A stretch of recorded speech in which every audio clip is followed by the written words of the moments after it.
வீசுவோண்டா. நீ தாண்டா அது சோழமுத்தா. நானா? ஆமாடா, நான் உன்னோட மனசாட்சி. நான் செத்தா நீயும் செத்துருவே. எப்படி ட்விஸ்ட்?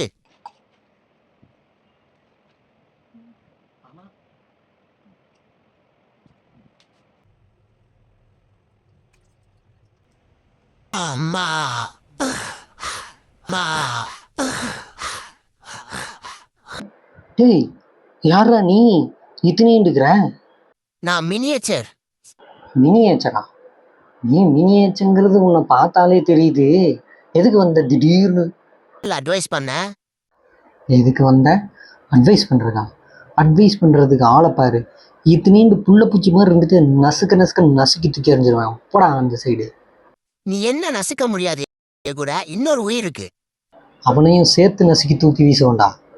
நீ தாண்டா அது சோழமுத்தா. நானா? ஆமாடா, நான் உன்னோட மனசாட்சி. நான் செத்தா நீயும் செத்துருவே. எப்படி ட்விஸ்ட்? அப்போ சரி, நீ வந்த காரணத்தை சொல்லுடா.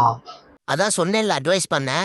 இத பாரு நண்பா, நீ வெளியூர் வந்து ஒரு வாய் தண்ணி மோந்து கொடுக்க கூட ஆள் இல்லாம கஷ்டப்படுற. ஆனா வீட்டுல உங்க அம்மா சாப்பிட்டியான்னு கேட்டாலே நீ கோபப்படுவ. ஆமாண்டா, இப்போதான்டா புரியுது. நீ மட்டும் இல்ல, உன்ன மாதிரி எல்லா பசங்களும் தான். ம் சரி, இதே ஃபீல்ல உங்க அம்மாவுக்கு போன் பண்ணி சாப்பிட்டியா நல்லா இருக்கியான்னு கேளு. நண்பர்களே, நீங்களும் வெளியூரில் இருக்கீங்களா? வீட்ல இருக்கிறவங்க கிட்ட அன்பாக கால் பண்ணி பேசுங்க. நன்றி. மீண்டும் சந்திப்போம். டாடா.